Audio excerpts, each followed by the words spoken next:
Una ullada ràpida permet veure la gran diversitat d'organismes que viuen al mar, ja sigui a prop de la superfície o a grans fondàries. La riquesa biològica del medi marí és extraordinària.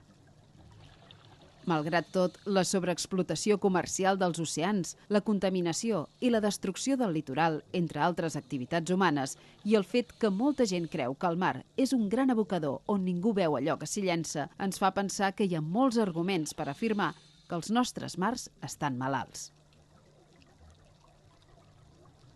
Totes les dades que tenen els científics corroboren que cada dia que passa el mar està més degradat. Per això és tan important que la societat conegui aquests processos destructius i que prengui consciència de la necessitat urgent de la conservació del medi marí.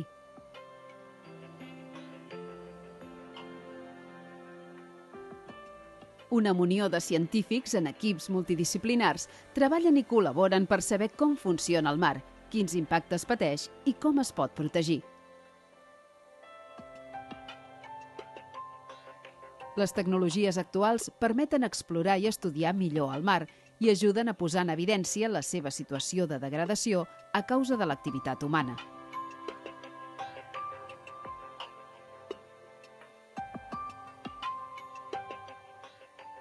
A més, nombrosos investigadors són experts submarinistes. Això els permet observar directament els organismes marins i les comunitats biològiques que formen, fet que ajuda a entendre millor els fenòmens ecològics i els desequilibris que es produeixen en els ecosistemes marins, a més de les seves conseqüències.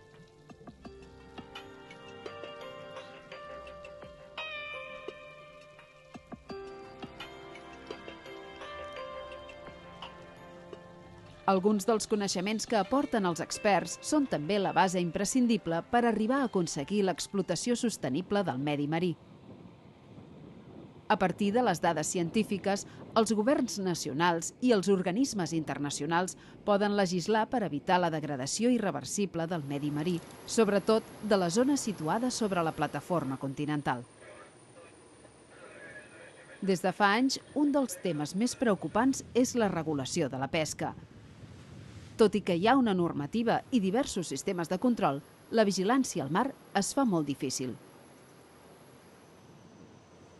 Els controls sobre l'activitat pesquera recauen sobre el posicionament constant de les grans barques, l'establiment de talles mínimes, els períodes de vedes i de fondàries mínimes per a certs tipus de pesca, la delimitació de zones on no es pot pescar o on es pot fer-ho amb certes restriccions i la regulació de l'ús dels ormeigs permesos. A més de tot això, s'haurien d'adoptar noves normes per reduir o prohibir les captures de nombroses espècies que estan en perill de desaparèixer i s'hauria d'exercir més control sobre les anomenades captures no declarades. També s'han de controlar eficaçment les talles dels organismes que es pesquen i evitar la captura de peixos de mides inferiors a les permeses i d'una part de la població dels animals més grans, ja que són necessaris per assegurar la seva reproducció i el manteniment de les poblacions. A més, és necessari respectar els períodes de reproducció de les espècies. És important promoure els controls a les peixateries i els punts de venda per tal d'informar els consumidors sobre la procedència i la qualitat del peix i del marisc que compren. Això requereix també l'esforç d'educar els ciutadans en el consum responsable de peix i en els problemes associats a la pesca. És molt coneguda la campanya Pez Queñines No. La zona litoral és la que rep més directament l'impacte de les activitats humanes. Algunes actuacions contribueixen a disminuir aquestes agressions. Un exemple és la instal·lació a les cales de boies per al fondeig de les embarcacions. Per evitar que les seves àncores deteriorin els herbeis de Posidònia i d'altres comunitats marines, en molts llocs es posen boies de fondeig que no malmeten el fons. En aquest cas, separats de la Posidònia, hi ha uns cables d'acer que recorren el fons. En aquests cables s'enganxen les cadenes de les boies on poden amarrar les barques.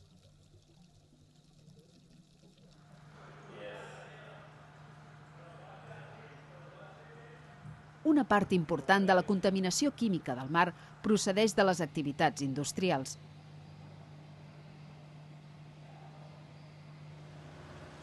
Actualment hi ha una estricta normativa que obliga les empreses a fer una recollida selectiva de substàncies contaminants, ja siguin sòlides o líquides.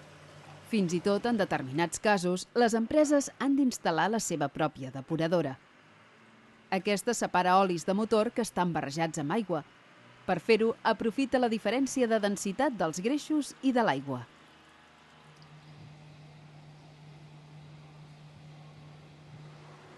Igual que les industrials, les aigües residuals urbanes s'han de depurar. Després d'aquest procés, pràcticament no tenen càrrega de matèria orgànica. Això permet la seva reutilització i evita que l'aigua bruta i carregada de nutrients arribi al mar. Però aquestes instal·lacions no poden treure de l'aigua determinats productes químics ni metalls pesants, que per tant acaben arribant al mar. Per aquest motiu, molts productes que es fan servir a casa s'han de portar a les plantes de reciclatge en comptes de llançar-les pel desguàs de casa.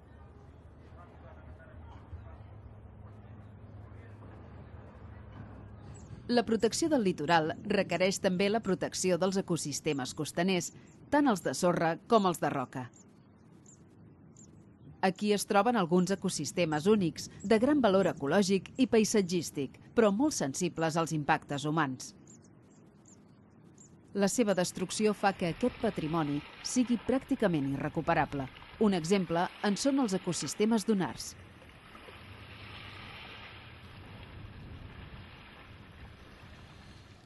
En el medi marí, les reserves tenen un paper fonamental en la protecció de la vida a la zona litoral i, de moment, en menor grau a la plataforma continental i en una part del talús.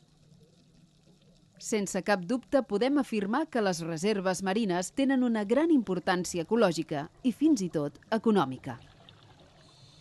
En aquests espais naturals protegits, les espècies poden trobar les condicions necessàries per viure i desenvolupar-se.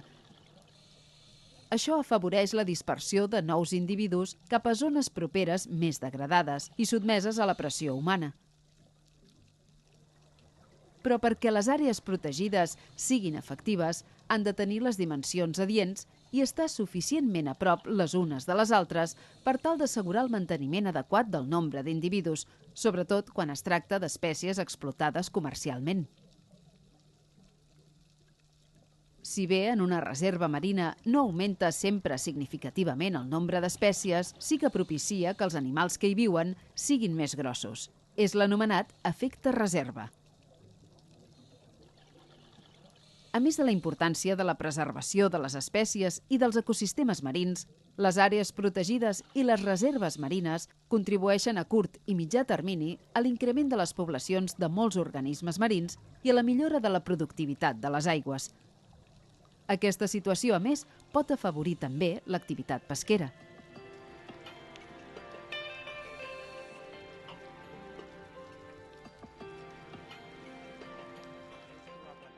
La protecció dels espais marins per evitar qualsevol activitat que provoqui la seva degradació és l'única manera de garantir, en el futur, la supervivència i el desenvolupament de les espècies de les quals depenen l'ecosistema marí, la pesca i també l'alimentació i el benestar humans. A més, el mar permet desenvolupar nombroses tasques educatives per a joves i adults. Apropar el coneixement del mar i els seus problemes a la societat és una bona eina per promoure actituds responsables vers el medi marí.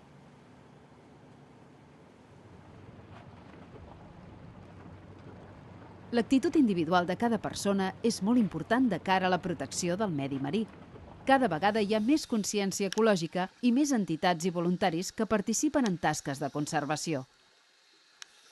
Aquí, un grup de voluntaris està traient una xarxa de pesca abandonada que s'havia enganxat a les roques del fons i que en el seu moment el pescador no la va poder treure de l'aigua. Amb el temps, la xarxa ha quedat ben fixada al fons i a les gorgònies. El mar la mou contínuament i va trencant els organismes propers.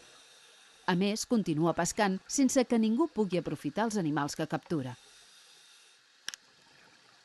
El medi marí és imprescindible per la vida a la Terra, ja que és una importantíssima font d'oxigen i contribueix enormement a l'absorció del diòxid de carboni atmosfèric.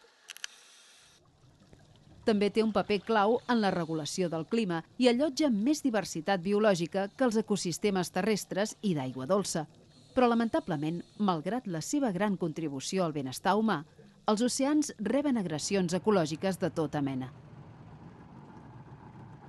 Per aquest motiu, encara que s'hi dediquen molts esforços, hi ha molts problemes que amenacen el medi marí. És, per tant, molt important promoure l'ús sostenible dels oceans i la preservació dels ecosistemes marins, i que els governs i les institucions internacionals prenguin les mesures adients per assegurar la conservació dels oceans. De tota manera, si bé la lluita per evitar la degradació del mar és en bona part responsabilitat de les autoritats, tots podem actuar per reduir l'impacte que produeixen les activitats humanes. La biodiversitat, tant d'organismes com d'ecosistemes, és vital per al nostre planeta i per a la nostra espècie, ja que representa un potencial immens que podria servir per a la millora del benestar humà. Es diu que té un valor científic, un valor ètic, un valor estètic i un valor econòmic.